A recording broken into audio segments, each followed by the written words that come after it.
Ова се настаните на денот. Станбените згради не ги задоволуваат безбедносните прописи за заштита од пожар.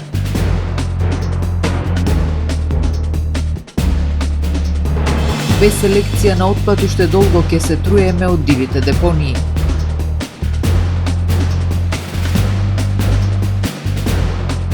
Денот на шегата го одбележа најмладите на годинава без парада и музика.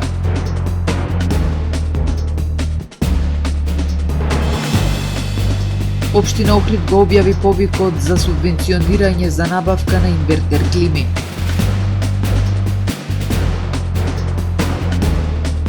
МОН го објави конкурсот за уписи во средните училишта. Со содржините во дневникот започнуваме повременската прогноза. Останете со нас.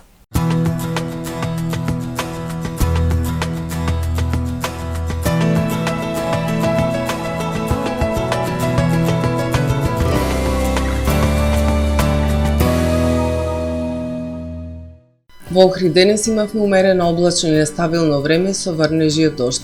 Максималната дневна температура изнесуваше 13 степени Целзиусови. Во среда центар на поле на висок воздушен притисок во западна, централна, северна и источна Европа ќе услови стабилно време со зголемена облачност. На Пиринејскиот и Балканскиот полуостров, како и во источна европската низина, ќе преовладува нестабилно време со врнежи и дожд.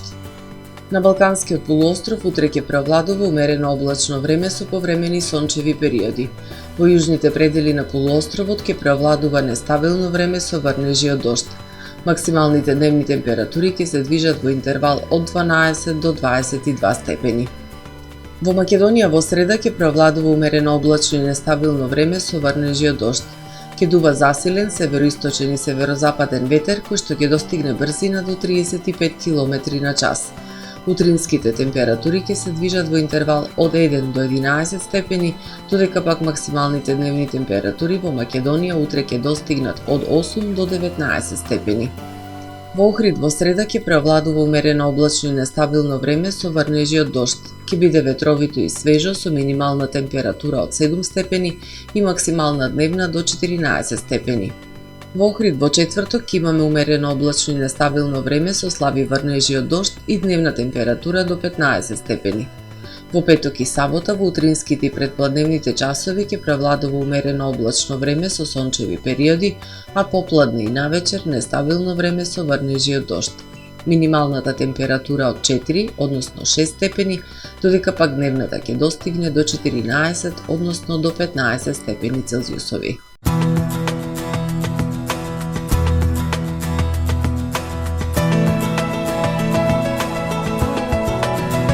Гледавте Метео на ТВМ во соработка со Трпе Инвест.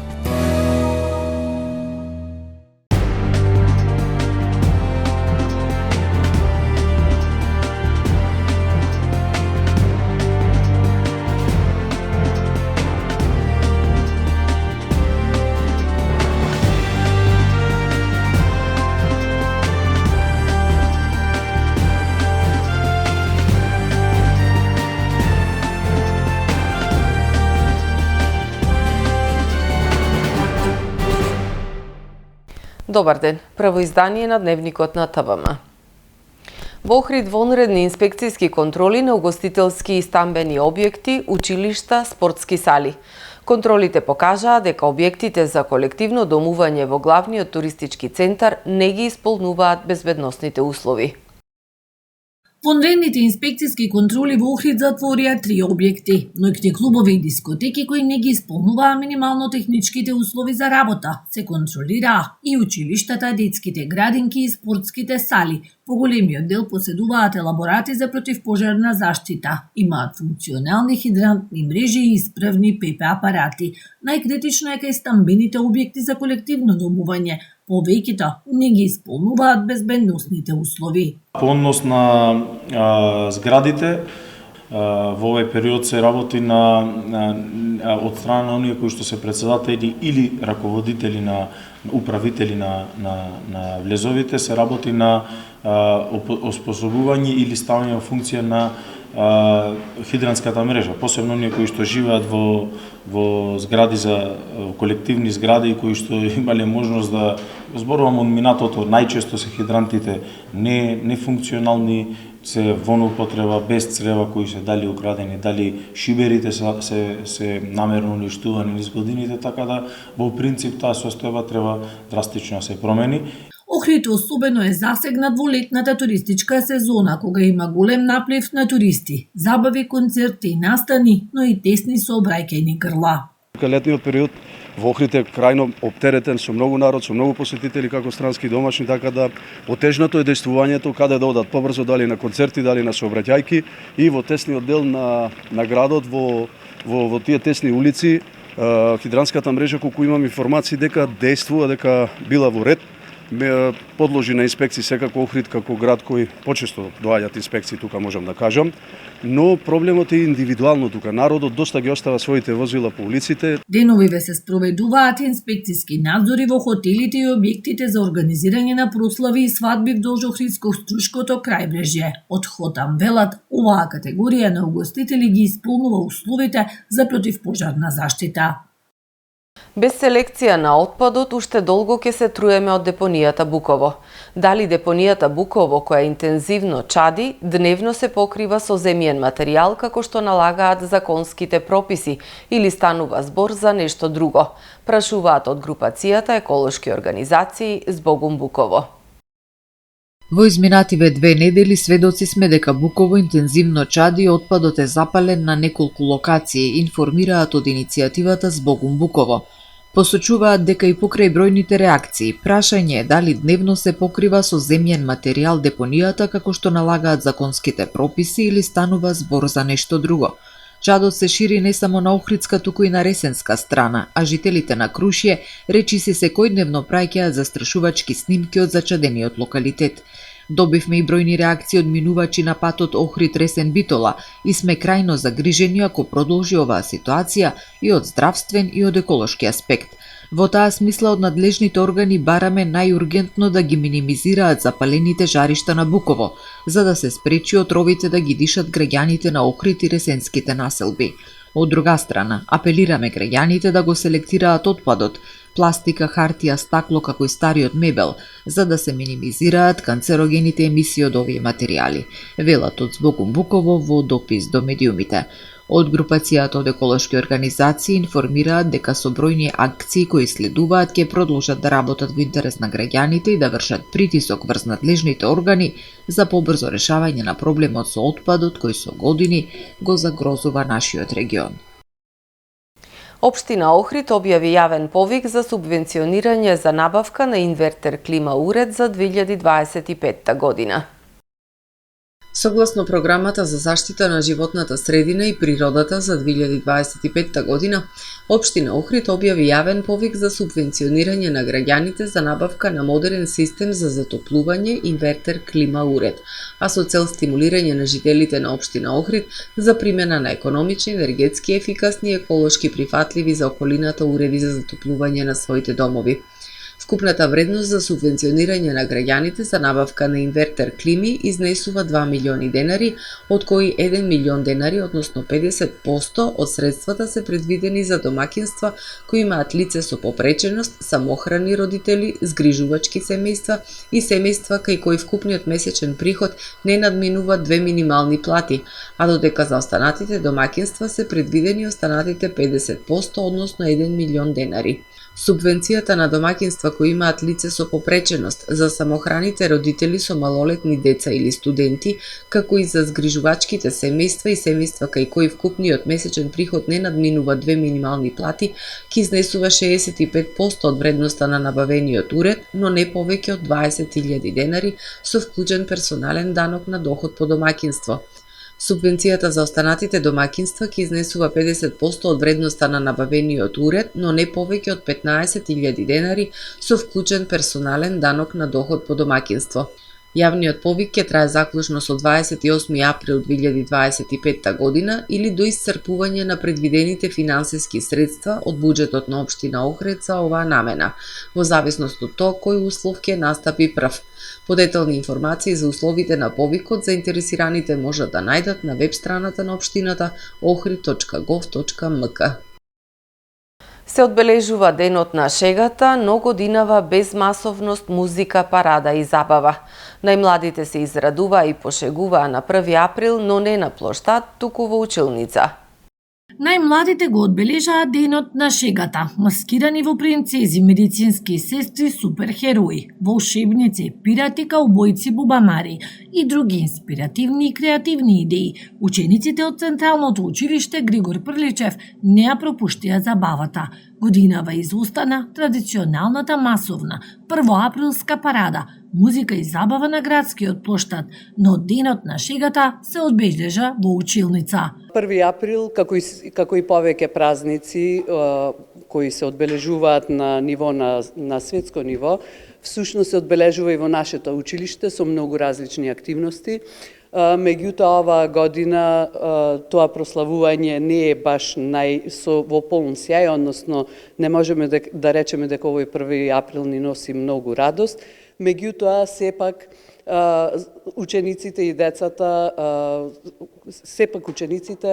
се организирани да го одбележат во свој стил. 1 април, ние подготвивме и некои пораки с кои сакаме да ги пренесеме за 1 април, бидејќи со тие пораки сакаме да покажеме дека хуморот е дел од нашето секојдневие и всушност ние треба да балансираме меѓу хуморот и сите оние нешта што се случуваат околу нас. Децата се учат како да се шегуваат. Хуморот треба да биде дел од секојдневието, но шегите треба да бидат пристојни и да не навредуваат. Нашите шеги треба да носат радост, а не солзи, да се смееме заедно со срце полно разбирање за оние кои можеби не се расположени за шега. Да покажеме радост кон другите и дека почита е важна. 1 април не подсетува дека детската насмевка е надеж за иднината. Затоа денес носиме радост, сочувство и разбирање. Денот на шегата е тука да не подсети дека хуморот е дел од животот. Но исто така е важно да знаеме дека постојат моменти кога треба да бидеме внимателни и да покажеме емпатија. 1 април не учи дека хуморот е прекрасен дар, но како и секој дар треба да го користиме мудро. Нашите шеги треба да бидат мост кој поврзува, а не зид кој разделува. Шегите секогаш треба да бидат внимателно избрани и секогаш да носат радост, а не тага. Денот на шегата секоја година се слави во најразлични земји од целиот свет. 1 април не е национален празник, но секаде се прославува како ден кога многумина прават разни шеги. Неговото потекло е доста несигурно. Некои го гледаат како прослава на промената на сезоната, односно на испраќањето на зимата и пречекувањето на пролетта. Министерството за образование и наука денеска го објави конкурсот за запишување ученици во јавните средни училишта за учебната 2025-2026 година. Во Охридските средни училишта има 783 слободни места. Согласно објавениот конкурс на Министерството за образование и наука, во 4 средни училишта во Охрид во учебната 2025-2026 година ќе може да се запишат 783 ученици. Во гимназијата Свети Климент Охридски за идните средношколци има 204 слободни места. Во средното општинско стручно училиште Свети Кирил и Методи ќе може да се запишат 143 ученици, од кои 109 во економско-правната и трговска струка и 34 во здравствената струка. Во електромашинскиот училишен центар Свети Наум Охридски има 286 слободни места во 10 паралелки според наставните планови и програми за машинство, електротехника и информатички технологии, лични и други услуги, сообраќај, транспорт и складирање. Во регионалниот училишен центар Ванчо Питошевски во прва година ќе може да се запишат 150 ученици во 6 паралелки во сектор угостителство и туризам. Првото електронско пријавување на учениците ќе трае од 14 до 17 јуни. Доставувањето на потребната документација до училиштата ќе биде на 18 и 19 јуни, а конечната ранг листа со резултатите од запишувањето и слободните места секој училиште ќе објави на 20 јуни. Второто електронско пријавување во јунскиот рок ќе биде на 30 јуни, а во августовскиот рок на 21 август, информираат од Министерството за образование и наука. Во тек се градежни активности за асфалтирање на локалниот пат до село Куратица. Патот е со вкупна површина од 6200 метри квадратни, должина од 1200 метри и ширина од 5 метри. Овој инфраструктурен проект се реализира со средства обезбедени преку јавниот повик за финансирање на инфраструктурни проекти од Министерството за локална самоуправа. Општина Охрид останува посветена на подобрување на патната инфраструктура и создавање подобри услови за живот во сите населени места, вели градоначалникот Кирил Пецаков. Бензините од ноќеска на полноќ поскапуваат за денари половина, а цената на дизел горивата се зголемува за 1 денар по литар, одлучи денеска Регулаторната комисија за енергетика, водни услуги и услуги за управување со комунален отпад. Со одлуката се врши зголемување на малопродажните цени на нафтените деривати во просек за 1,84% во споредба со претходната одлука. Новата малопродажна цена на Евросуперот БС95 ќе биде 76,5 денари за литар. Евросуперот БС98 ќе се продава за 79 денари. Новата цена на евродизелот е 69 денари, а екстра лесното масло за домакинство ќе чини 69 денари за литар. Со одлуката на регулаторна за 0,95 денари за килограм се зголемува и малопродажната цена на мазутот и ќе изнесува 41,7 денари. Почитувани гледачи, ова е се во првиот дневник на ТВМ. Ви благодарам што не следевте. Пријатно!